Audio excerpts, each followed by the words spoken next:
Bonjour et bienvenue pour ce nouveau tutoriel sur Cinema 4D. Alors aujourd'hui, qu'est-ce qu'on va faire? Aujourd'hui, on va faire un petit setup, quelque chose d'assez basique en fait, mais qui est pas particulièrement long à faire, mais il y a beaucoup d'étapes. Enfin, il y a beaucoup de choses à mettre en place. En fait, c'est un petit setup tout bête, tout basique. C'est juste une boîte. On va faire une boîte en carton et cette boîte, on va lui donner des données utilisateurs et faire en sorte qu'elle puisse émettre des objets ou des particules. Alors je peux vous montrer ce que ça va donner au final parce que je l'ai fait en avance. Donc hop, la boîte, voilà. Ça ressemblera à ça. Voilà, c'est juste une boîte en carton. Vous voyez, un petit setup de boîte en carton. Sur la boîte en carton, sur cet objet, il y a en fait ici des réglages qui permettent en fait de ouvrir ou fermer la boîte. Voilà. J'y ajoute un petit déformateur si on veut la rendre un peu plus dynamique, enfin un peu plus vivante comme ça. On peut faire en sorte qu'elle soit un peu arrondie sur les côtés pour donner l'impression qu'elle est vraiment pleine à craquer. Ensuite, on peut gérer des particules, c'est-à-dire qu'il y a un émetteur de particules qui est placé dessus, donc on peut indiquer quel type de particules, la quantité, etc. C'est des choses très basiques. Et ensuite, ici, il y a de la dynamique. De la dynamique sur les éléments qui sortent de cette boîte, les éléments qui sortent de la boîte, qui sont mis ici dans un cloneur qui est en fond de la boîte. Donc en fait, quand je fais lecture, tac, j'ai des objets qui sont émis comme ça et qui sortent de la boîte. Et si je veux, je peux demander à ce que la dynamique n'ait pas cours, tac, et puis en fait, les objets vont suivre simplement les particules qui sont émises de la boîte. Et sur ces particules, forcément, on peut ici ajouter des effets. Ici, il y a plein d'effets qu'on pourrait ajouter, du vent, de la gravité, etc. Donc on peut contrôler un petit peu tout.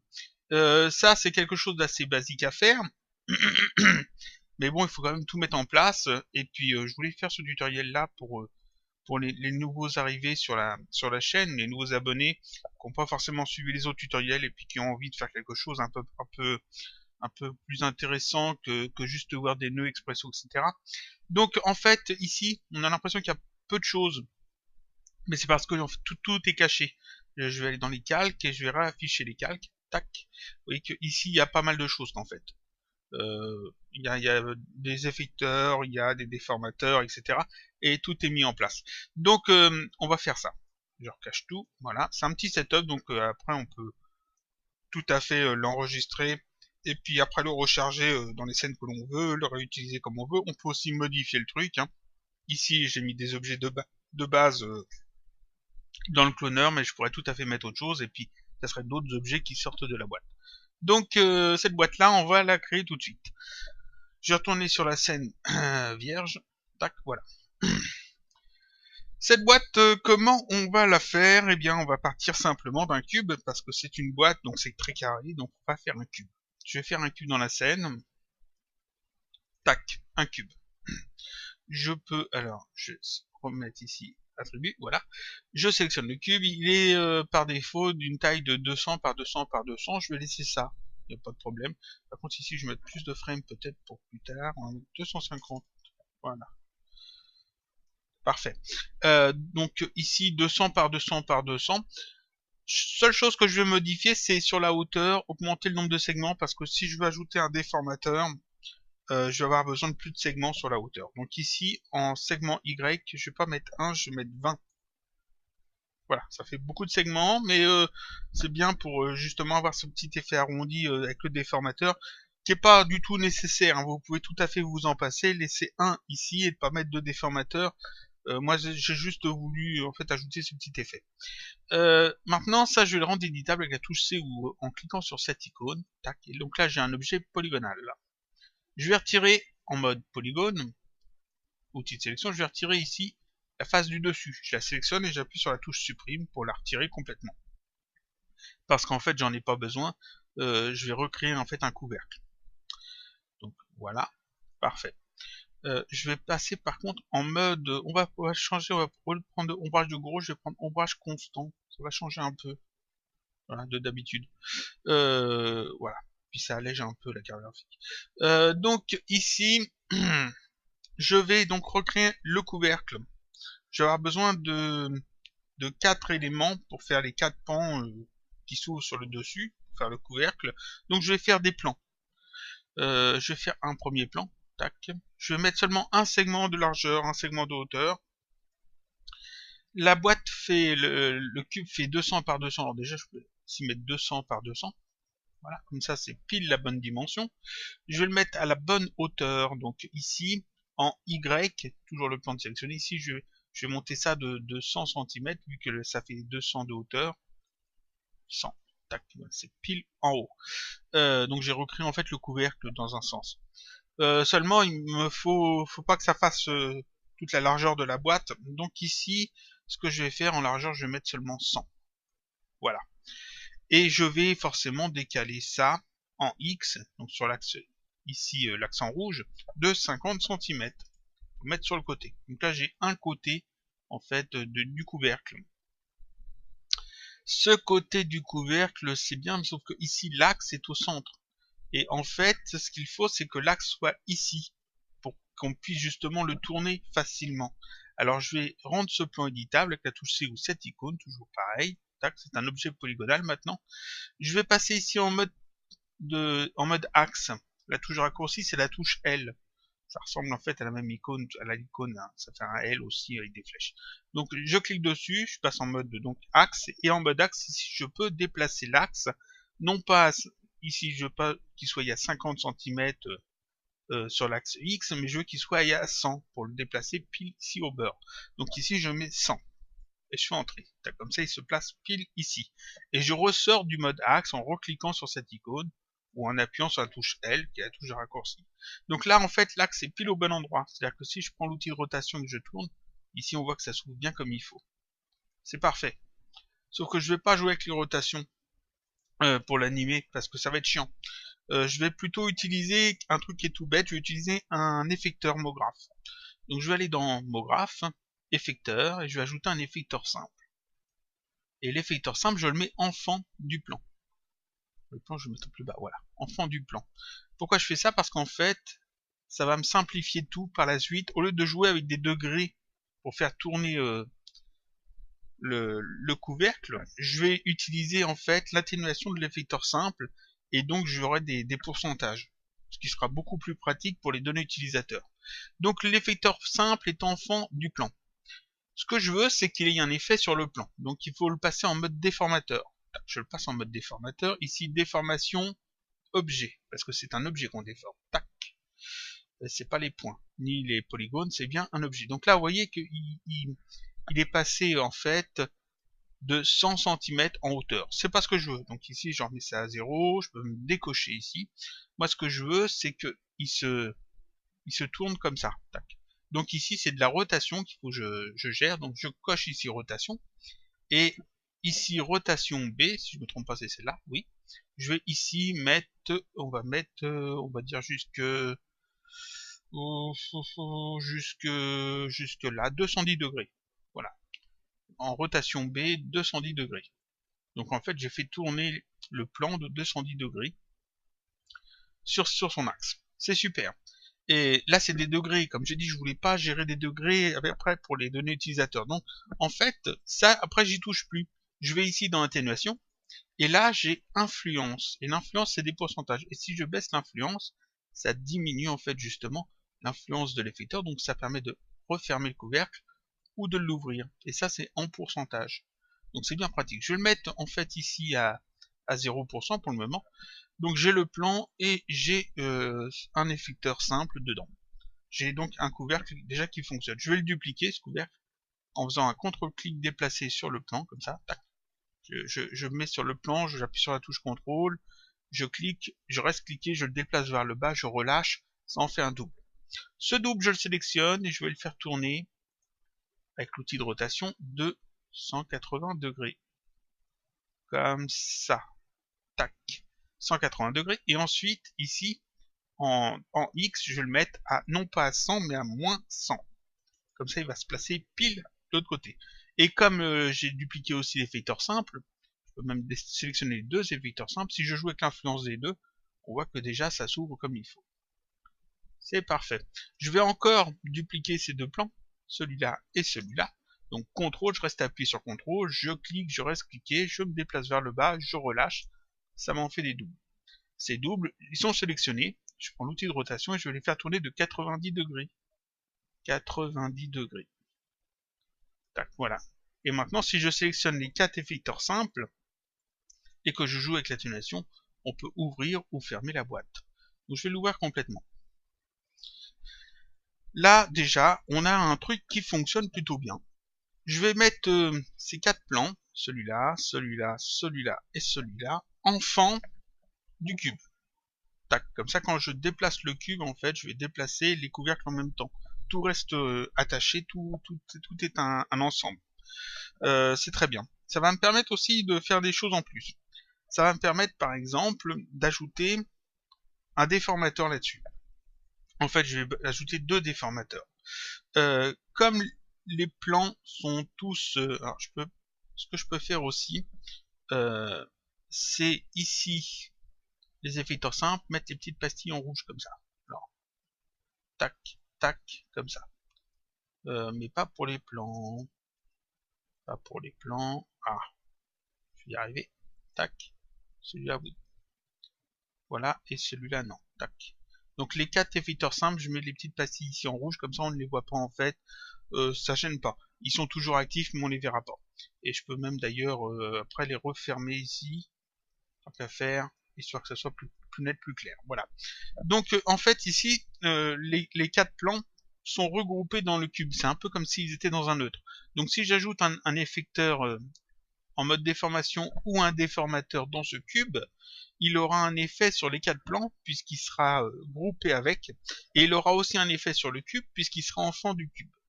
Ce qui est très bien. Donc ici, ça va me permettre d'ajouter en fait, d'ajouter de l'épaisseur à la boîte.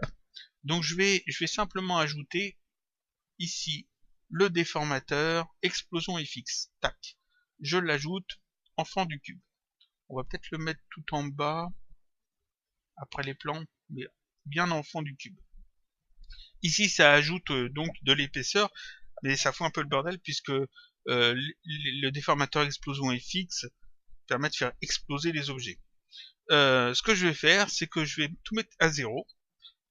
Alors, d'habitude, quand je fais ça, quand j'utilise un déformateur explosion FX, je l'ajoute dans la scène et je vais le mettre très très loin dans la scène, de manière à ce qu'il gêne pas. Et on m'a dit en commentaire, et puis c'est vrai, j'y pense jamais, que j'ai pas besoin de faire ça, il me suffit d'aller dans Objet et de mettre le temps à 0%. Et ça retire en fait l'effet d'explosion sur le déformateur FX. C'est vrai, c'est un truc tout bête, mais j'y pense jamais. À chaque fois, je le déplace par habitude très très loin dans la scène, mais en fait, c'est plus pratique, c'est plus propre de faire comme ça. Donc je vous le dis, c'est un abonné qui m'en a parlé en commentaire, et c'est vrai que c'est vraiment pas bête. Il suffit de mettre le temps à 0%. Ensuite, ici, je vais dans Fragments, et là, je peux gérer l'épaisseur des fragments. Donc ici, je peux mettre à la place de 10 cm, 2 cm. Comme ça, j'ai en fait une petite épaisseur sur tout l'objet, donc c'est sur les couvercles et sur la boîte, et ça rend bien mieux. Et ça m'évite en fait de faire des explosions.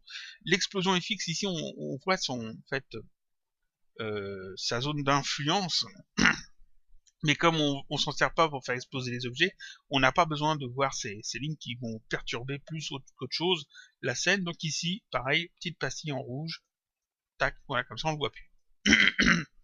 Là c'est super, on a une boîte qui fonctionne, on peut déjà ouvrir et fermer en fait les couvercles, il y a de l'épaisseur, il y a tout ce qu'il faut. On va ajouter l'effecteur qui va permettre de bomber un peu la boîte ou au contraire la creuser un peu. Donc c'est simplement ici dans les déformateurs, c'est pas un effecteur, c'est un déformateur. Ici, dilatation, contraction. Je l'ajoute et pareil, je le mets, on va dire en dessous de l'explosion FX ou au-dessus, par exemple. Ici, on peut le mettre là. Parfait.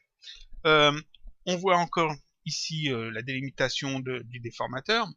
Il est de 250 par 250 par 250. La boîte, elle fait 200 par 200 par 200.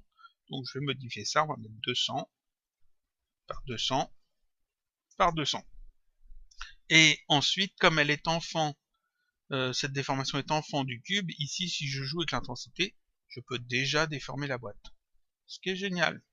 Donc, par exemple, de 20%, 20%, c'est parfait. Ce que je peux faire aussi, si je me remets en ombrage de Gouraud, tac, on voit qu'ici, il y a des petites déformations de la texture, ça passe en noir.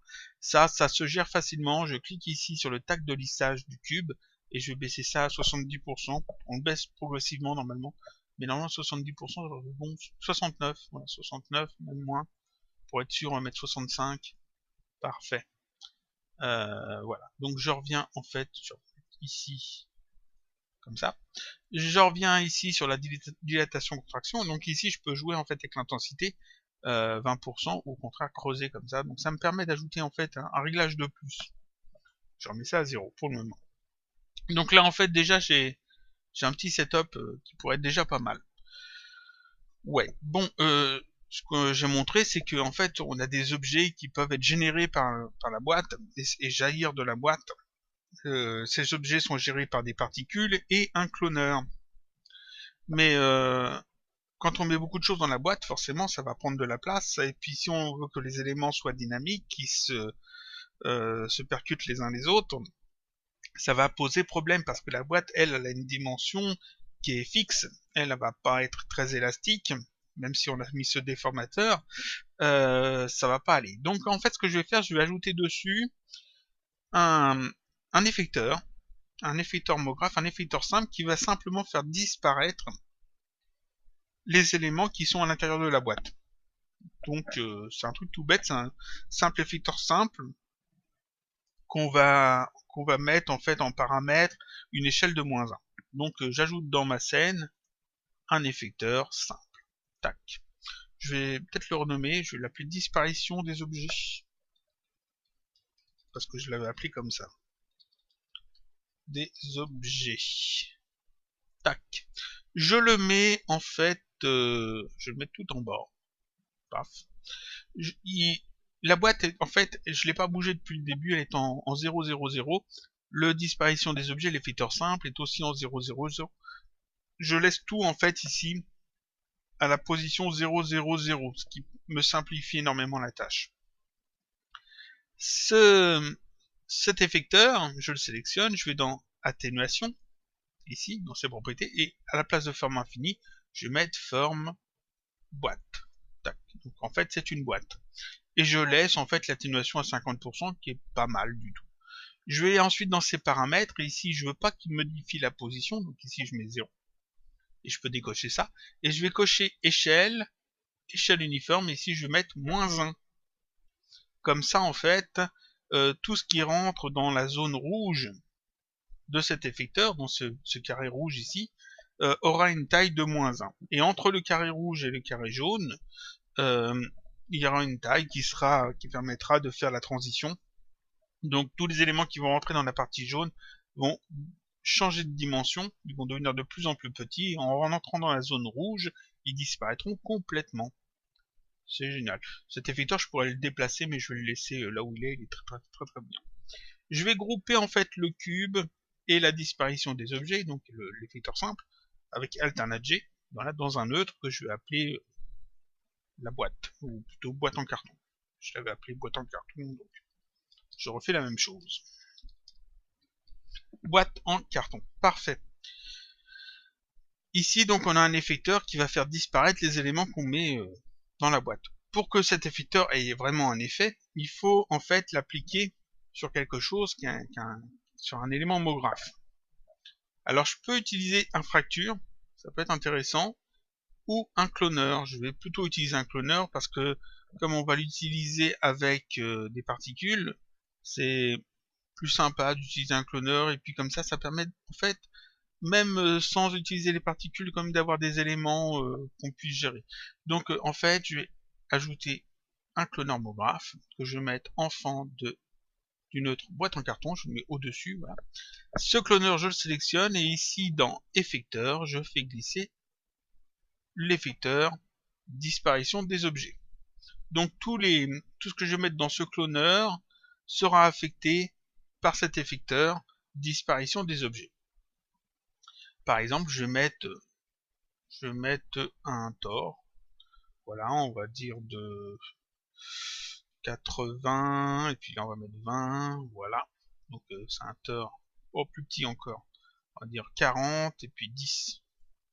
Voilà, parfait. Si ce Tor, je le mets dans le cloneur, il est cloné plusieurs fois normalement, mais seulement comme il est cloné en fait, ici il est cloné linéaire 3 fois, on peut même faire plus, mais vous voyez que en fait, la partie qui est à l'intérieur de cet effecteur disparaît. Si je désactive l'effecteur, on voit qu'effectivement il y a des éléments dedans, mais quand je réactive l'effecteur, les éléments disparaissent. Donc ça fonctionne très bien, c'est parfait. Je vais remettre ça comme ça. C'est parfait. Tout ce que je vais mettre dans le cloneur sera affecté par cet effecteur qui fait disparaître les objets. Super. Les objets du cloneur, je veux qu'ils jaillissent en fait de la boîte. Donc qu'est-ce que je vais faire? Je vais créer un émetteur de particules Thinking Particles. J'ai déjà montré comment on faisait, je vais remontrer encore une fois, parce que comme j'ai dit, c'est un tutoriel pour ceux qui viennent d'arriver sur la chaîne, qui veulent faire quelque chose sans avoir à aller chercher dans les autres tutoriels. Donc je vais expliquer ça assez simplement. Pour faire un émetteur Thinking Particles, j'ai besoin de peu de choses. J'ai besoin d'un neutre.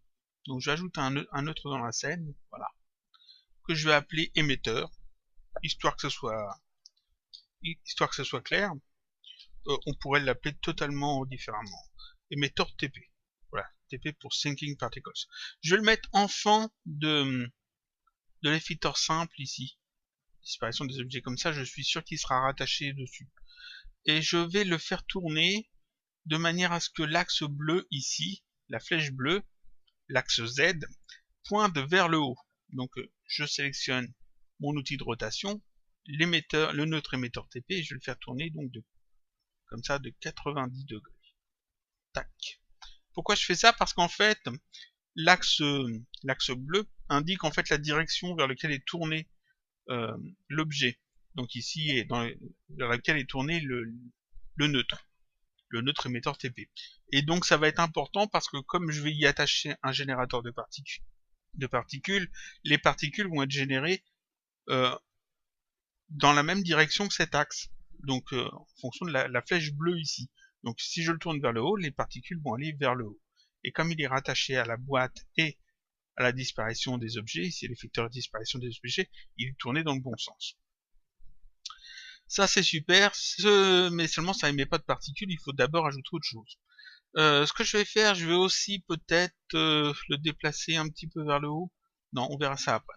Je vais ajouter maintenant sur mon émetteur TP, ici sur mon neutre, un tag expresso.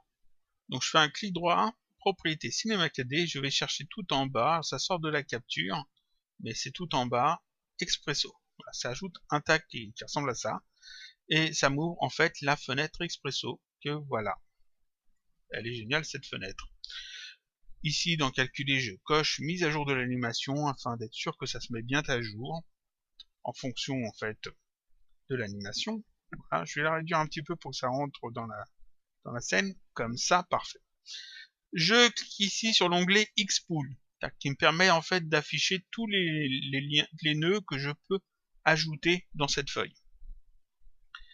Qu'est-ce que j'ai besoin d'ajouter dans cette feuille? J'ai besoin d'ajouter un générateur de particules, Thinking Particles. Donc ici, je vais dans Operator System, Thinking Particles, TP générateur, donc Thinking Particles générateur, et je vais prendre le P orage, qui est le plus pratique pour faire plein d'effets. Donc je l'ajoute, c'est le plus basique en fait, c'est celui qui contient plein de réglages, qui est assez simple à gérer, et puis que j'ai souvent utilisé, voilà. Et puis vous le trouverez dans beaucoup de tutoriels parce que c'est celui qu'on utilise généralement en premier. Après les autres sont un peu plus spécifiques à d'autres effets. Je l'ajoute et il me demande en fait ici, en port d'entrée, une position. Où est-ce qu'il doit mettre cet émetteur de particules? Et j'ai créé ici justement un neutre pour ça. Donc j'ajoute le neutre, tac, dans ma feuille. La position de l'émetteur ici du P orage, je dois le relier ici à la position de mon émetteur TP. La position de mon émetteur TP, ça s'appelle la position globale ici. Donc je vais dans le petit carré rouge, je clique dessus, coordonnées, position globale, et ici je choisis position globale. Et comme ça, je peux relier les deux. Tac, c'est parfait. Ensuite, ici, j'ai besoin de savoir dans quel sens mon PERH va être tourné. Donc je vais, ici le petit carré bleu, ajouter alignement de l'émetteur. Et ça, je vais le relier à la matrice globale de mon émetteur TP. Donc le petit carré rouge, ici, matrice globale, et je peux relier les deux. Tac. Et les particules qui vont être générées, il faut forcément les rattacher à un groupe de particules. Donc de ce côté-là, le petit carré rouge, je clique dessus et je choisis naissance de particules. Tac.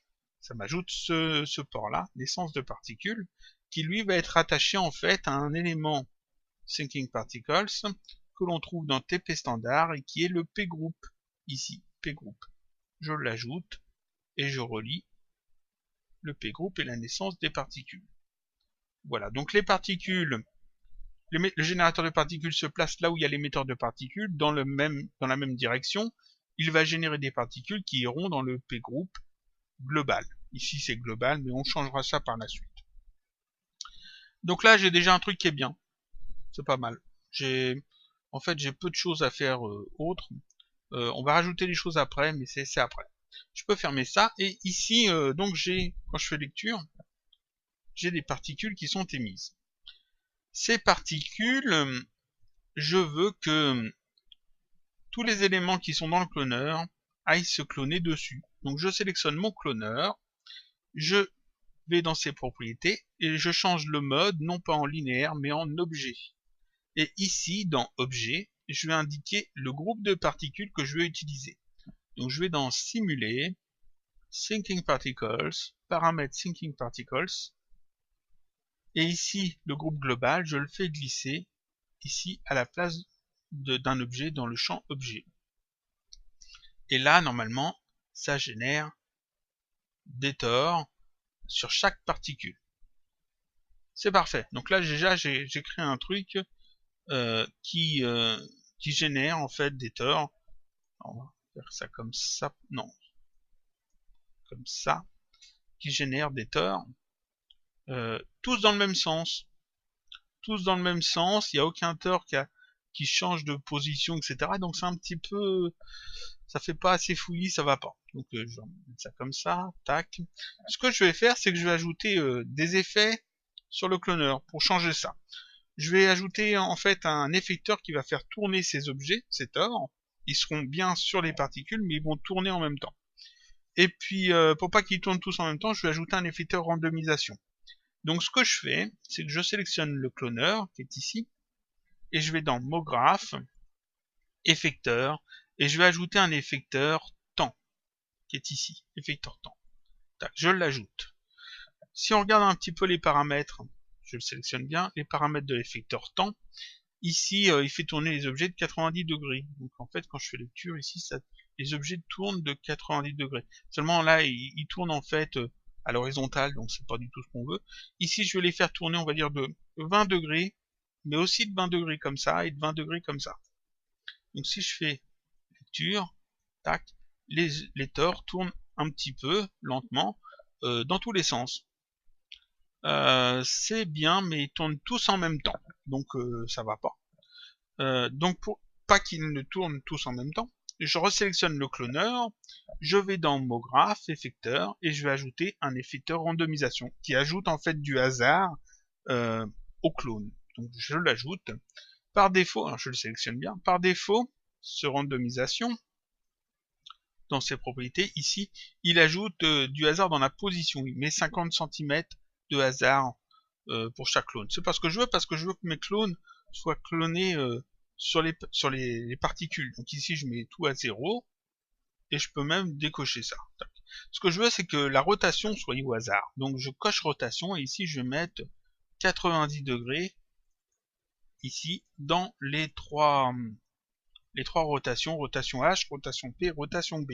Donc il y aura 90 degrés de hasard pour chaque clone. Et si je fais lecture maintenant, on voit que effectivement chaque tore a en fait un petit peu sa rotation personnelle. Donc là c'est bien. Ces deux effecteurs là, je vais les mettre dans le boîte en carton. Je vais les renommer aussi tant qu'à faire. Alors, celui-là on met au-dessus, on va dire celui-là, c'est les objets tournent. Les objets tournent. C'est histoire de se rappeler ce que font les effecteurs. Et ici, je vais ajouter avec du hasard. Avec du hasard. Puisque cet effecteur-là leur donne du hasard. Là, c'est pas mal. On a un truc qui est bien.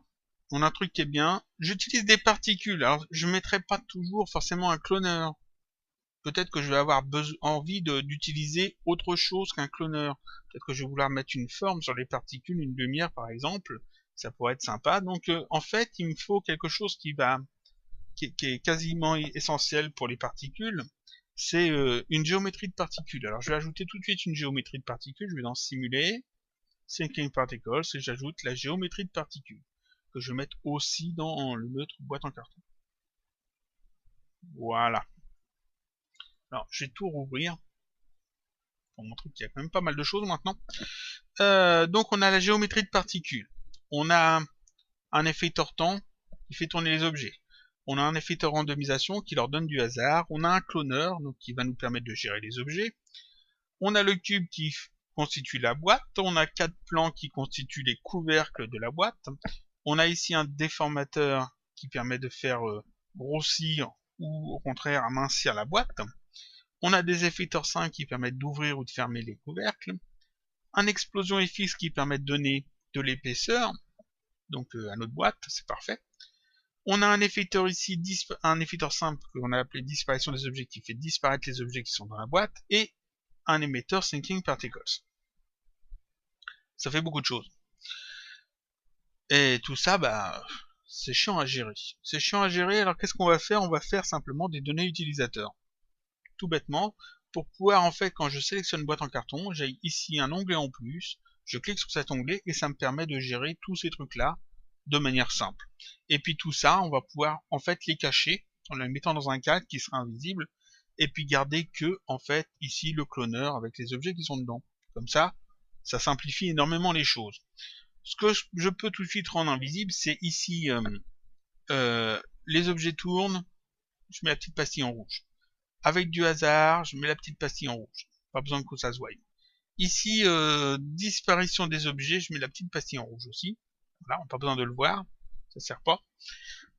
C'est toujours actif, mais ça ne se voit plus en fait ici dans la vue, donc ça simplifie tout. Ici, l'émetteur, je le laisse, mais par contre, on va peut-être le rendre carré à la place de rond, ça serait mieux. Donc je vais ici dans la feuille expression, en double-cliquant dessus, je clique sur le péorage, pour voir ses propriétés. Et ici, je vais changer, à la place de type cercle, je vais mettre rectangle. Tac. Voilà, comme ça va faire, voilà, un rectangle. C'est un rectangle. Parfait. Là, on est bien. Il faut que je gère tout ça donc avec des données utilisateurs. Qu'est-ce que je vais avoir besoin comme données utilisateurs? Je vais avoir besoin des données utilisateurs pour gérer les couvercles de la boîte, pour gérer les particules et pour gérer les clones. Donc on va tout de suite passer aux données utilisateurs. Les données utilisateurs, le mieux c'est de les mettre en fait sur le neutre ici boîte en carton. Donc je sélectionne le neutre boîte en carton. Ici dans ses propriétés, j'ai données utilisateurs, le petit menu, je fais gérer les données utilisateurs. Je clique là-dessus. Ça m'ouvre une fenêtre qui va me permettre donc d'ajouter des données, des onglets dans les propriétés ici. Et ça c'est vraiment pratique. Donc ce que je vais faire, c'est que je vais m'organiser un petit peu mieux. Je vais cliquer sur ajouter groupe. Ça ajoute un groupe que je déplace vers le bas afin de le sortir de la hiérarchie. Ce groupe, on va l'appeler réglage. Je nomme réglage, mais vous pouvez l'appeler autrement, il n'y a aucun problème. J'ai pas mis l'accent, mais c'est pas grave. Je vais faire dans ce groupe 3 autres groupes, parce qu'en fait j'ai 3 grandes catégories de paramètres à gérer. Donc 1, voilà, j'en fais déjà un. Je vais l'appeler boîte. Boîte, c'est ce qui va me permettre de gérer les couvercles. Je resélectionne réglage, je refais ajouter groupe, tac. ça m'en ajoute un autre. Je vais l'appeler particule, ce qui va me permettre de gérer tout ce qui est appartenant aux particules. Je resélectionne réglage et je reclique sur ajout de groupe, tac, et celui-là je vais l'appeler clone ou dynamique. Non, je vais l'appeler clone. C'est tout ce qui aura un rapport avec les clones. Donc avec ici le cloneur. Qu'est-ce que j'ai besoin de gérer là-dedans? Dans les boîtes, j'ai besoin de gérer les 4 couvercles et le déformateur qui permet dilatation et contraction qui permet de faire gonfler ou pas la boîte. Donc les couvercles, bah c'est tout bête. Je sélectionne boîte, je fais ajouter, ça ajoute une donnée utilisateur qu'on peut trouver ici, et cette donnée, bah, je vais l'appeler couvercle 1. Couvercle 1. Voilà. Ici, type de données, j'ai pas mal de choix, je laisse ça. Interface, ici, je vais prendre curseur et champ d'entrée flottant, ce qui me permet d'avoir comme ça ici un curseur bien plus pratique que juste une valeur numérique. Ensuite, je laisse unité pourcentage, parce que c'est très bien, c'est ce que j'ai besoin. Et puis, c'est tout. Donc, je peux cliquer pour valider. Ici, je vais simplement dupliquer cette donnée utilisateur. Donc, j'appuie sur la touche CTRL, je clique sur couvercle 1, je reste cliqué, je me déplace un petit peu vers le bas et je relâche. Ça en fait un double. Et je le fais comme ça, de manière à en avoir 4. Voilà. 1, 2, 3, 4. Je vais les renommer. Donc, couvercle 1, copier, ça va être couvercle 2. Voilà. Couvercle 1, copier, ça va être couvercle 3. Et couvercle 1, copier, ça devient couvercle 4. Voilà, donc là j'ai 4 données utilisateurs à couvercle. Ensuite j'ai besoin aussi pour la déformation d'encore d'une autre donnée, donc pareil, je sélectionne boîte, je fais ajouter, ça m'ajoute une donnée utilisateur que je vais appeler déformation. On aurait pu l'appeler autrement. Voilà. Pareil, champ d'entrée flottant, curseur et champ d'entrée flottant, je laisse son pourcentage et je clique ici et puis c'est parfait. Si je fais OK, maintenant ici, quand je sélectionne boîte en carton, ici j'ai un onglet réglage avec dedans mes réglages qui font absolument rien pour l'instant parce qu'ils sont reliés à rien. Et j'ai déjà les autres groupes qui sont prêts.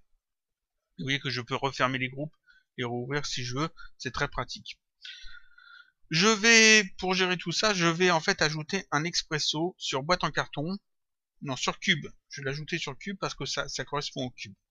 Donc je sélectionne le cube, je fais un clic droit, propriété CinemaKD, là pareil, je vais aller chercher ici, tout en bas, le tag Expresso. Ça m'ajoute le tag Expresso, donc ça m'ouvre en fait la fenêtre Expresso. Parfait. J'ai pas besoin de jouer avec Thinking Particle cette fois. Donc ici, ce que j'ai besoin, c'est ici du cube sur lequel j'ai mis en fait, non, boîte en carton sur lequel j'ai mis mes données utilisateurs. Donc je l'ajoute. Tac.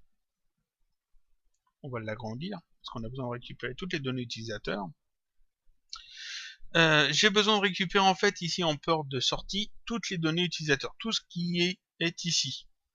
Donc ici petit carré rouge, je clique dessus, je vais dans réglage parce que j'ai appelé mon groupe réglage, je vais dans boîte parce que c'est effectivement dans boîte et je sélectionne couvercle 1, ça me l'ajoute. Je fais pareil pour couvercle 2, je fais pareil pour couvercle 3, pareil pour couvercle 4, et enfin, pareil pour déformation. Voilà, parfait. J'ai ajouté en fait ici toutes mes données utilisateurs. Ces données utilisateurs vont gérer des choses là-dedans. Le couvercle 1 gère ici le simple, ici, l'effecteur simple qui est sur le premier plan. Donc je l'ajoute, cet effecteur simple, je le fais glisser ici. Le couvercle 2 va gérer en fait le simple qui est sur le plan point 1, donc celui-ci, je l'ajoute. Alors je me trompe pas parce que faut bien qu'il reste dans l'ordre. Ici le simple du plan 2, je l'ajoute, ça sera le couvercle 3. Et ici le simple du plan 3, je l'ajoute, c'est le couvercle 4. Et la déformation, eh bien c'est ici le dilatation-contraction que j'ajoute. Tac. Je vais les agrandir un petit peu. Voilà. Et je vais relier en fait mes données utilisateurs aux paramètres qui sont nécessaires dans ces éléments. Ici, couvercle 1, c'est des pourcentages, c'est un réel. Je vais le relier ici à l'influence. Si je vais dans le simple, ici, dans atténuation, ici j'ai influence qui est à 100%, c'est aussi un réel, c'est un pourcentage, donc c'est à ça qu'il faut que je l'ajoute. C'est dans atténuation. Donc ici, le petit carré bleu, je clique, je vais dans ici atténuation et ici influence. Tac. Je vais l'ajouter aussi sur les autres. Atténuation, influence. Atténuation, influence. Et là encore une fois, atténuation, influence. Déjà, je peux relier ça. Comme ça. Comme ça. Comme ça. Et comme ça. Ensuite, ici, le déformateur. Je peux aller dans le déformateur. C'est dans Objet. Et ça s'appelle Intensité. Ce qu'il faut gérer. Donc ici, pareil, le petit carré bleu. Je clique dessus.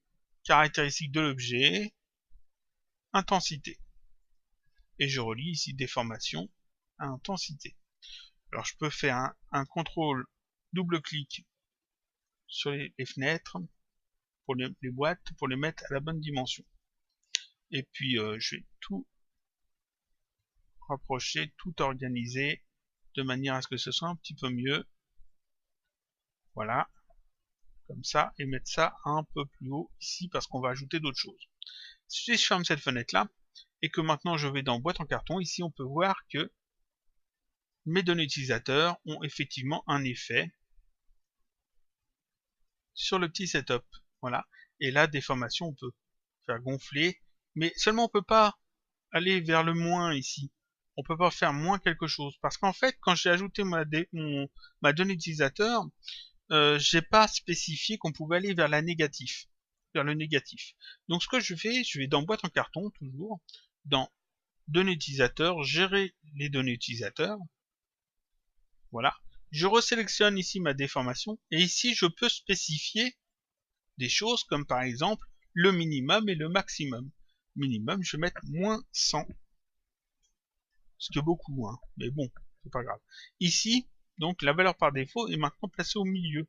Si je fais OK, on peut voir que ici, si je mets déformation à 0, il n'y a pas de déformation, je peux aller toujours vers le positif, mais je peux aussi aller vers le négatif. Et donc ça c'est parfait, je peux vraiment exagérer le truc dans un sens comme dans l'autre. Et si je fais un clic droit sur le petit flèche, je remets à 0. Parfait. Donc là, on est déjà bien, on a géré tous les données utilisateurs de la boîte. Pour les couvercles et la déformation. Seulement pour ça. Qu'est-ce que je veux pouvoir aussi gérer? Je veux pouvoir aussi gérer la dynamique des clones. Mais pour ça, il va falloir ajouter la dynamique. Donc on va voir ça après. Je veux aussi pouvoir ajouter en fait si les clones ici on coche ou pas instance de rendu.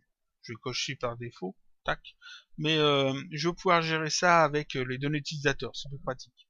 Je veux pouvoir aussi gérer la quantité ici sur de particules, leur vitesse, qu'est-ce que je veux pouvoir, la façon dont elles sont gérées dans la scène, si elles sont générées en taux par image, en taux par seconde ou en quantité maximum.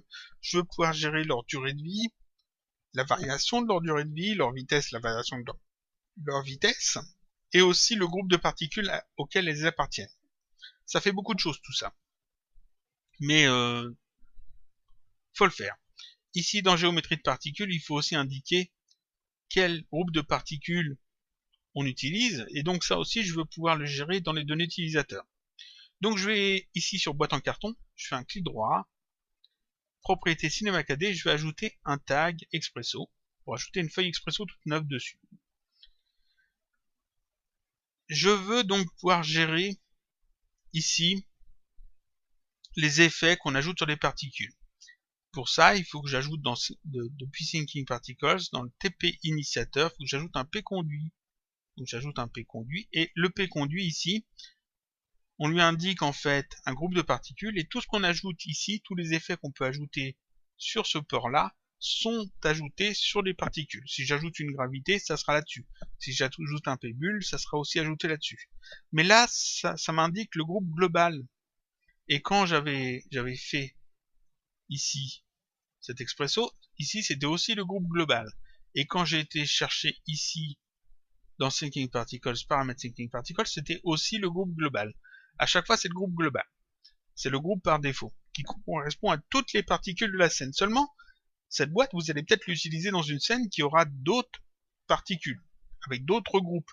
Donc c'est pas intéressant d'utiliser le groupe global. Il vaut mieux créer un autre groupe de particules spécifiques pour ces particules-là. Donc ici, dans cette fenêtre Thinking Particles, paramètres Thinking Particles, sur le groupe global, je fais un clic droit, ajouter. Ça m'ajoute en fait un nouveau groupe de particules que je peux renommer, je vais l'appeler Camille Particule. Voilà, par exemple, et je lui donne une couleur. Alors je vais lui donner du orange. Donc j'aurai des particules orange si j'utilise ce groupe-là. Mais ce groupe-là, je ne vais pas aller le déplacer moi-même dans chaque élément, dans la géométrie de particules, dans l'expresso du l'émetteur TP, etc. Donc ce qu'on va faire, c'est qu'on va utiliser une donnée utilisateur. Je vais aller dans boîte en carton. Alors ça, je vais le fermer temporairement. Ici, j'ai mes données utilisateurs dans réglages, et ici, dans particules, je peux ajouter en fait une donnée utilisateur qui sera en fait un champ de particules. Donc je vais sélectionner ici la géométrie de particules. Ici, groupe de particules, je le sélectionne. Dans ses propriétés, je fais clic droit, et je choisis ici copier interface données utilisateur. Et je clique. Ça met en fait en mémoire, ça copie en fait ce champ de réglage. Maintenant, je peux aller dans boîte en carton, dans données utilisateurs, et je fais ici coller interface données utilisateurs. Ça m'ouvre la fenêtre en fait des données utilisateurs, et ici ça m'a ajouté groupe de particules que je peux aller déplacer ici dans mon groupe particules. Et donc ça me l'ajoute directement. Je fais OK. Et donc maintenant ici, dans mes données utilisateurs dans réglage, j'ai groupe de particules que je peux indiquer. Ici un groupe de particules.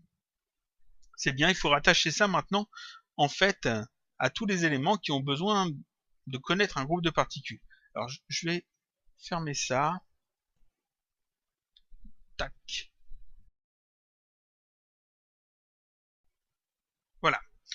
Alors, ce que je souhaite, c'est que le groupe de particules indiqué ici soit repris en fait dans mon expresso, j'ouvre ça, ici dans, je mets tout bien, dans le P-groupe qui est ici, à la place de global, qu'on trouve en fait ce qu'il y a ici dans le groupe de particules. Donc j'ai besoin d'accéder aux données utilisateurs, j'ajoute boîte en carton. Ensuite, ici, le petit carré rouge, je vais chercher ma donnée utilisateur qui est dans réglages, particules, groupe de particules. Voilà, groupe de particules. Il faut que je rattache en fait, je mets bien, voilà.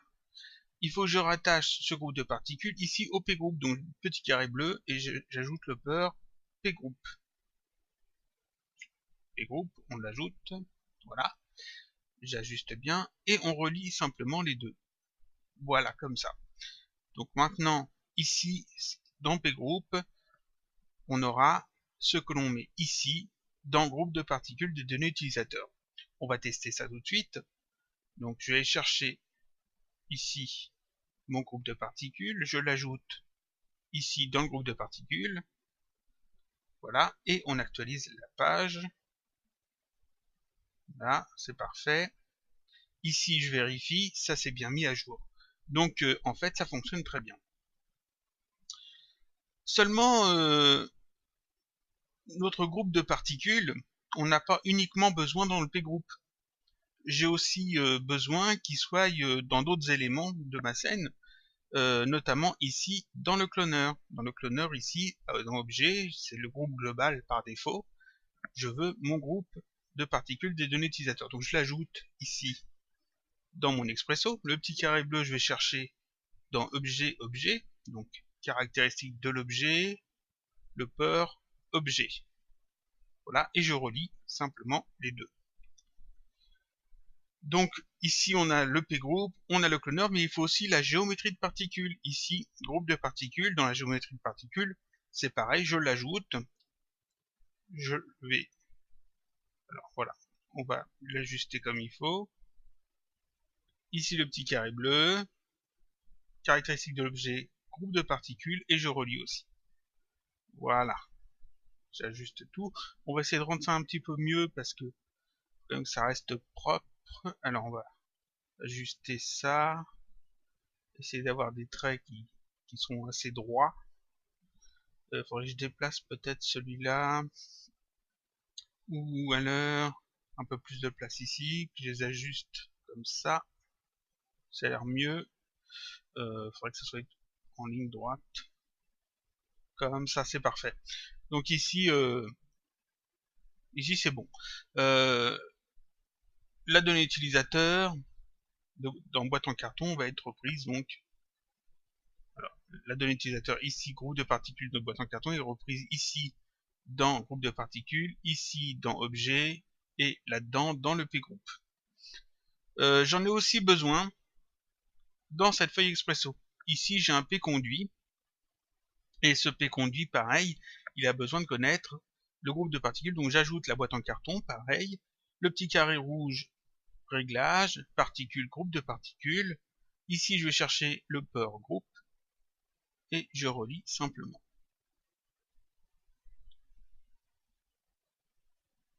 J'actualise, hop, lecture stop, j'en mets à 0.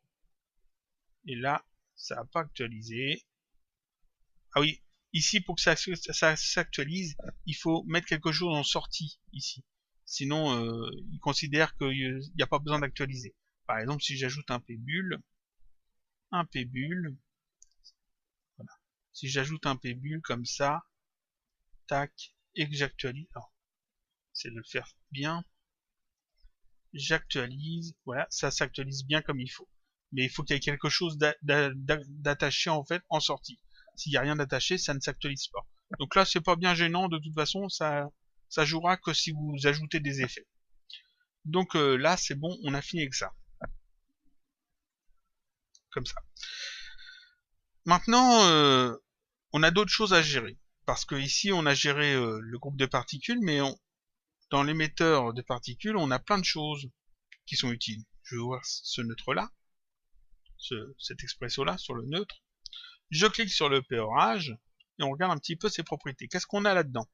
On a des propriétés qui sont intéressantes. Par exemple, ici, naissance. Ça, c'est intéressant. Le type de naissance. La quantité maximum taux par seconde, taux par image, c'est intéressant aussi. La durée de vie, la variation de durée de vie, la vitesse, c'est intéressant aussi. La taille, on peut mettre ça à 100 directement. On ne changera pas ça, de toute façon. Donc, je ne vais pas le récupérer. Mais par contre, tout ce qui était au-dessus, c'était intéressant. Ensuite, plus bas, non, il n'y a rien vraiment de très important pour le moment, donc je ne vais pas les récupérer. Je vais prendre en fait la naissance jusqu'à la variation de vitesse. Donc je clique sur naissance, je fais un contrôle-clic pour sélectionner quantité maximum, contrôle-clic pour sélectionner taux par seconde, taux par image, durée de vie, variation de durée de vie, vitesse et variation de vitesse. Tout ça. Et ensuite, je fais un clic droit, copier, interface, données, utilisateur. Tac. Ça me les a copiés en mémoire, encore une fois. Je peux retourner dans boîte en carton, données utilisateur, et je fais coller, interface, données, utilisateur. Ça me les a ajoutés ici. Et tout ça, je vais les déplacer ici dans mon groupe particules. Donc, d'ici jusque là, je déplace tout ça ici dans le groupe particules. Donc ça me permet d'ajouter en fait plein de données utilisateurs. Je fais OK. Ici. Toutes ces données utilisateurs là qui sont très utiles. Ça m'évitera en fait d'aller à chaque fois dans le Expresso pour les gérer. Seulement il faut les relier en fait à l'Expresso. Donc j'ouvre mon Expresso. Voilà. On va mettre ça comme ça. Et j'ai tout ça à gérer sur le POH. Donc comment on fait ça? Bah, c'est tout simple. Je vais ajouter ici boîte en carton. Alors je vais plus reprendre celui-là, mais ça va pas faire propre. Donc je rajoute encore une fois boîte en carton. On va le mettre là comme ça. On va l'agrandir. On va aller ici dans le petit carré rouge, alors peut-être un peu plus large. Le petit carré rouge. On va dans Réglages, Particules, et on va ajouter tous les éléments qu'on a besoin. Donc le premier qu'on a besoin, en fait, c'est la naissance. Naissance. Ensuite, on a la quantité maximum. Donc je vais chercher ici quantité maximum. Ensuite, on a le taux par image, si je ne me trompe pas. Particules, taux par image. Ensuite, le taux par seconde. Donc pareil. Je vais tous les ajouter. Tac. Ensuite, on a la durée de vie des particules. Durée de vie des particules. La variation de la durée de vie des particules. Variation de durée de vie. Ensuite, on a la vitesse. Ici, la vitesse. Et enfin, la variation de vitesse. Voilà, j'ai tout ajouté. Et je vais simplement relier tout ça dans le POH. Donc, toute cette partie-là, on va la déplacer vers le bas. Le POH, on va l'agrandir. Et le petit carré bleu ici, je vais aller chercher la même chose. Donc ici, on a besoin de la naissance. Tac. La quantité maximum. Le taux par image. Le taux par seconde. Ah. J'ai ajouté un en trop. Le taux par seconde. Ah. Je reste à cliquer. Voilà. Le taux par seconde. Ensuite, la durée de vie. Alors, durée de vie, c'est là. La variation de la durée de vie. La vitesse, qui est ici, et la variation de vitesse, qui est ici. Et je relis simplement. Comme ça. Tout bêtement. C'est aussi simple que ça. Taux pareil. Il ne faut pas se tromper parce que sinon vous allez avoir des choses bizarres. Voilà. Variation de durée de vie, variation de durée de vie, vitesse, vitesse, variation de vitesse, variation de vitesse. Et puis on réajuste peut-être un petit peu tout, de manière à ce que ça fasse propre. Là, ça fait propre. Parfait. Et donc là, en fait, je peux maintenant, ici, sélectionner boîte en carton et changer, en fait, des réglages. Par exemple, ici, on va dire que je veux que ça génère 200 en quantité maximum, que leur durée de vie soit de 250, non, on va dire 120, 125.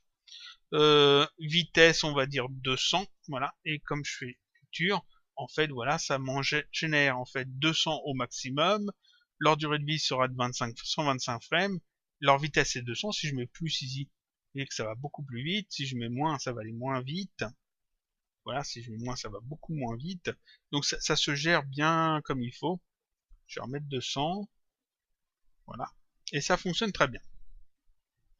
Donc là, au niveau des particules, je crois qu'on est plutôt bon. Pour les particules, je pense qu'on n'a plus rien à faire. Ici, on a clone, on a ajouté clone. Pourquoi? Pour justement gérer un petit peu les clones. Les clones, qu'est-ce qu'on a besoin de gérer? On a besoin de gérer en fait leur dynamique. Donc il faut que j'ajoute les tags de dynamique.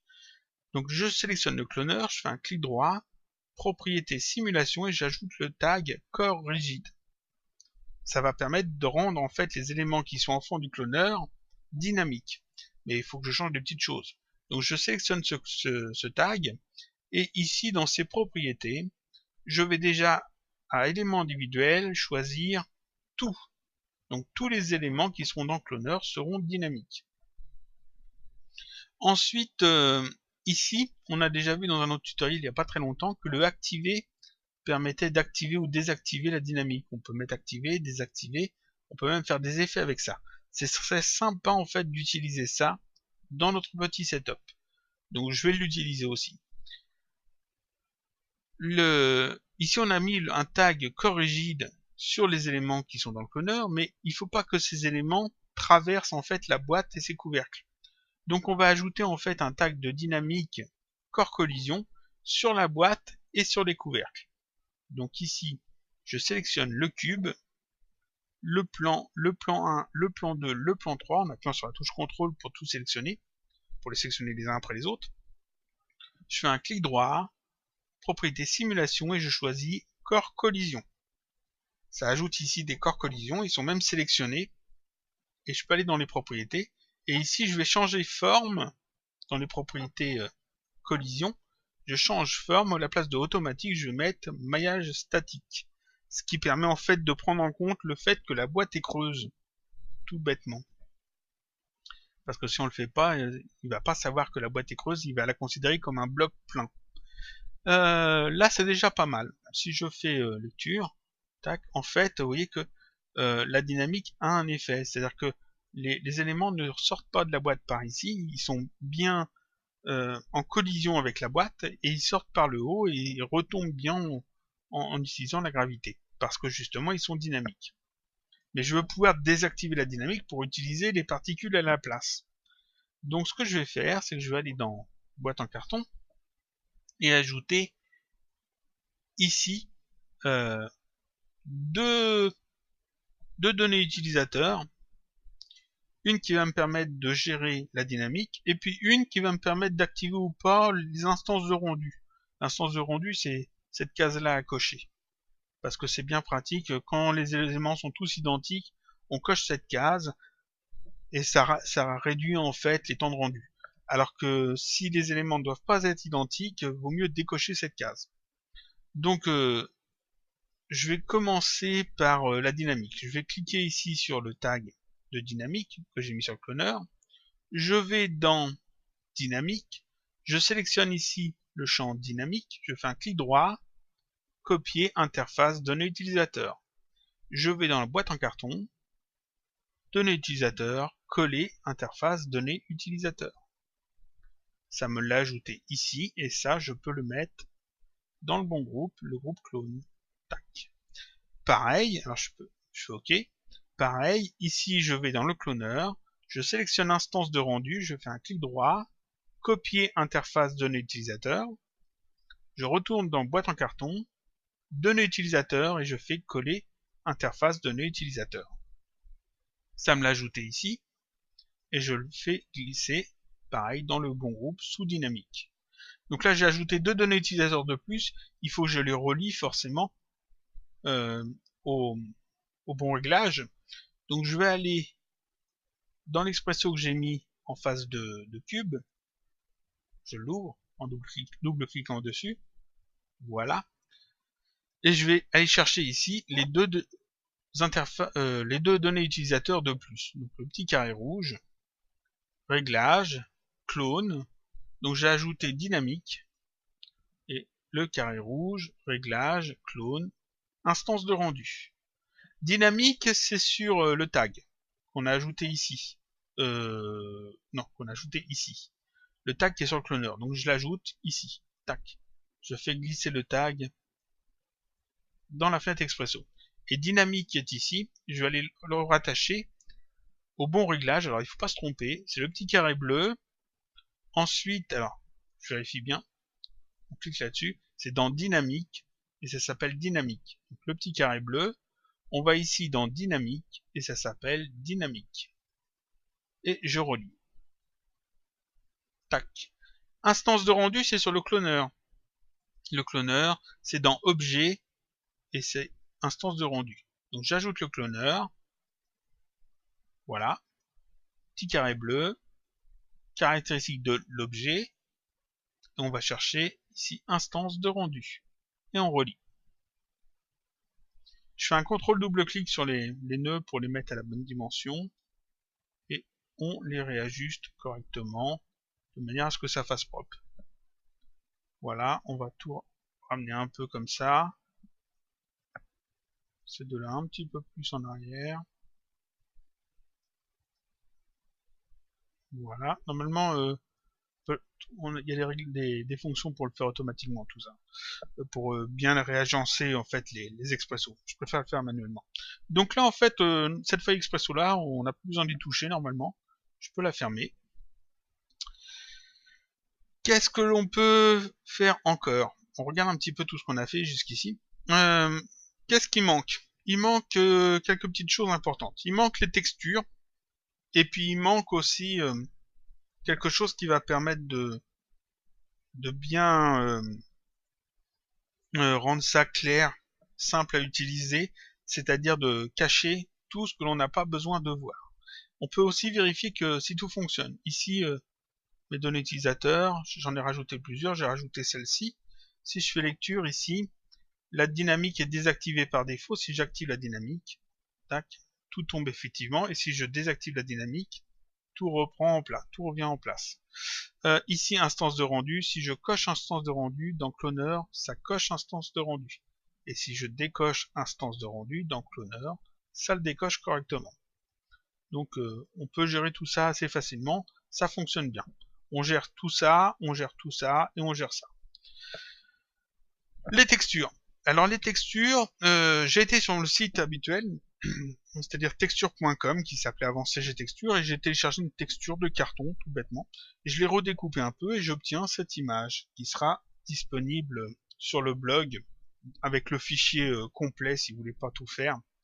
Vous pourrez télécharger directement le setup, et cette image sera dedans. Vous voyez que j'ai gardé un petit peu ici le coin abîmé, ici le coin abîmé, et puis en fait l'image était un peu plus grande, il y avait un petit bout ici en plus, il y avait un bout ici en plus, il y avait un bout en bas aussi. Je me suis arrangé pour découper juste la partie que j'ai besoin. Et cette icône, cette texture là, je vais l'ajouter sur sur le cube et sur les 4 couvercles. Donc je crée une nouvelle texture que j'ouvre. Je retire la spécularité parce que j'aime pas travailler avec. Et elle est nécessaire dans beaucoup de choses, mais ici c'est du carton, ça devrait passer. Dans couleur, ici dans le champ couleur, je vais simplement charger ma texture de carton. Tac, je l'ai ajoutée. Et cette texture de carton, bah, je vais simplement la mettre sur le cube, comme ça. Si je fais un rendu, ici on a déjà un truc qui passe bien. On pourrait même laisser ça comme ça à la limite. Je vérifie. Ça passerait. Est-ce qu'on laisse ça comme ça? Il me semble que oui. Ça a l'air bien. Je peux aussi la mettre sur le plan. Alors, on va voir tout de suite. Boîte en carton, si je ferme par exemple un petit peu le truc, est-ce que ça passe bien aussi? Il me semble que ça passe bien. On ferme tout. On va juste ouvrir un petit peu là de 2 comme ça. Ouais, c'est pas mal du tout. C'est pas mal du tout. En fait, la texture s'adapte bien. Donc, je vais laisser ça comme ça. Sinon, je pourrais tout à fait cliquer là-dessus et puis changer à la place de UVW, mettre cubique. Et puis l'ajouter sur les plans et sur les plans les mettre en plein air. À la place de cubique ou de UVW. Mais là, en fait, finalement, ça passe très très bien. Donc, il n'y a aucun problème. C'est encore plus simple que ce que je pensais ici. Je m'attendais à devoir modifier les textures. Donc là, en fait, c'est bien, on a nos textures de fait, on a mis la dynamique, on a nos expressos. Il faut qu'on rende ça beaucoup plus simple, en fait, pour l'utilisateur final. Donc ce qu'on va faire, c'est qu'on va cacher plein de choses. Je vais fermer ça. Donc je referme toute la hiérarchie. J'appuie sur CTRL, je reste appuyé, je clique sur le petit plus pour tout ouvrir. Et là, ça m'ouvre en fait toute la hiérarchie. Et ensuite, qu'est-ce que je vais faire? Eh bien, je vais mettre dans des calques les gros points qui sont ici, qui sont un petit peu carrés en fait, permettent d'ajouter des éléments sur des calques. Donc je peux cliquer avec le bouton droit dessus, tac, non, c'est pas avec le bouton droit, c'est avec le bouton gauche, voilà, dessus, et puis faire ajouter à un nouveau calque, ce que je fais. Donc ici, je sélectionne pas boîte en carton, je sélectionne géométrie de particules. Clic gauche, ajouter un nouveau calque, et ça m'ajoute en fait ici une couleur. Et ensuite, je peux aller dans Fenêtre et aller chercher le gestionnaire de calque qui est ici, tac, que moi j'ai placé ici en onglet. Je crois pas qu'il est placé ici par défaut. Ce que je vais faire, c'est que je vais le détacher pour bien voir à quoi ça ressemble. Ça ressemble à ça. Voilà. Donc cette fenêtre-là, vous la trouvez ici. Gestionnaire de calque, majuscule F4. Et vous pouvez la placer ici, c'est plus pratique. Ça ajoute donc une couleur qui est ici, j'ai une sorte de mauve. C'est pas forcément la couleur qu'on veut, donc on peut double-cliquer dessus dans la fenêtre des gestionnaires de calque et choisir la couleur qu'on veut. Je vais prendre du orange. Un orange bien clair, bien vif. Je fais OK, voilà, ça me met du orange. Et là, je peux indiquer, en fait, je peux même la renommer. Je vais l'appeler boîte. Boîte. Et là, en fait, on peut indiquer si on veut que ça soit affiché ou pas ici. Si on veut que ça soit affiché ou pas ici. Si on veut ou pas que ça soit rendu, etc. Ça, j'en ai déjà parlé dans un tutoriel. Donc ici, ça va être très intéressant parce que, en fait, si je clique ici sur gestionnaire, vous voyez ici, il y a solo, vue, rendu, gestionnaire. Si je clique ici, ça devient en gris clair, et ça veut dire que ce n'est pas affiché dans le gestionnaire d'objets. Et que ici, ça ce n'est plus affiché. C'est toujours là, je peux toujours recliquer dessus pour le faire réapparaître, mais je peux le cacher. Donc c'est très intéressant. Tous les éléments que je vais mettre dans ce calque, je pourrais les cacher facilement. Donc qu'est-ce que je vais mettre dans ce calque? Je vais mettre ici cet effecteur temps. Donc pareil, clic gauche là-dessus. Et là, je peux faire directement ajouter au calque. Alors, je vais bien montrer. Clic gauche, ajouter au calque. Et puis là, je retrouve le calque que j'ai créé. Donc je l'ajoute à boîte.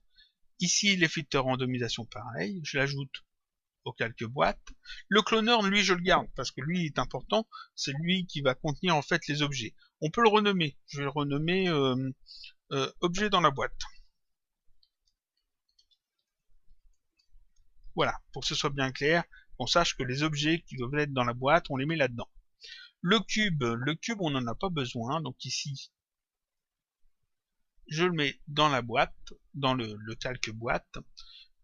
Ensuite, tous ces éléments-là, pareil. Donc, je vais simplement cliquer sur le carré orange ici. Je reste cliqué et je me déplace vers le bas. Ça me permet de tout mettre en fait dans le même calque. Donc là, en fait, j'ai mis quasiment tout dans la boîte, dans le calque boîte. Je vérifie. Oui, c'est bon. Si ici, je décoche gestionnaire, tac, ça me cache tout, sauf, je peux fermer ça, sauf boîte en carton, le neutre de base, ici, le cloneur, et ce que je mets dans le cloneur. Alors, on peut toujours revenir après dans le gestionnaire de calque et puis réafficher tout si on a besoin de modifier des choses. Ce que je vais faire, moi, le gestionnaire de calque, je vais le redocker pour pas oublier. Hop, je le mets là. Tac, parfait. C'est plus pratique. Et donc là, on a simplifié le truc. Je peux donc cacher ça. Tac. Et puis ici, on a notre boîte en carton paramétrique, notre petit setup. Enfin, pas paramétrique, mais un petit setup avec des paramètres qui nous permettent de gérer un petit peu tout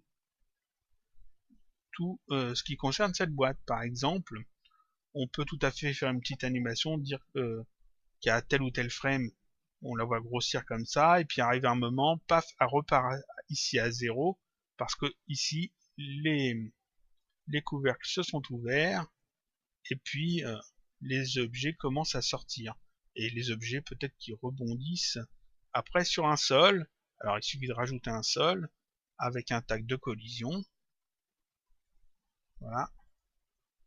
Alors le sol, on va le rabaisser en dessous de la boîte. Voilà. Et puis là, on a tous les éléments qui sortent et qui rebondissent sur le sol. On peut aussi, après, s'il y a besoin, rajouter d'autres éléments. Par exemple, ici, j'ai mis un tore. On peut ajouter un cube de 40 par 40 par 40. Il suffit de le mettre hop, dans le cloneur. On peut ajouter une sphère de la même dimension à peu près, qu'on met aussi dans le cloneur.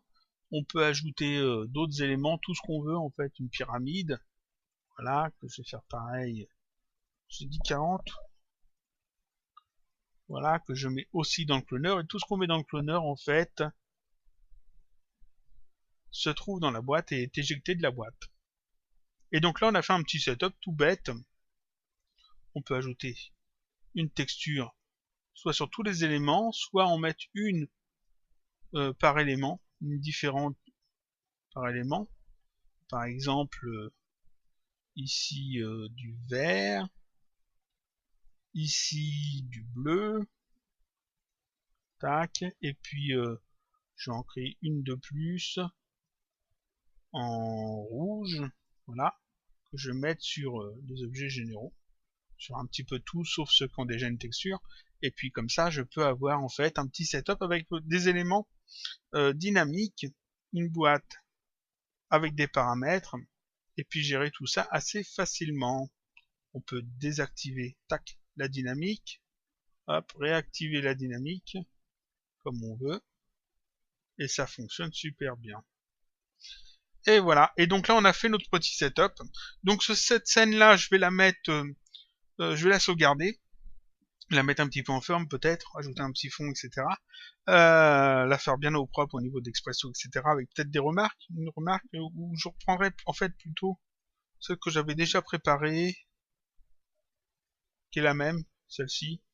C'est exactement la même, sauf que je l'ai mis un peu plus au propre, donc c'est peut-être mieux. Je mettrai ça sur le blog à télécharger, comme d'habitude, dans les fichiers bonus.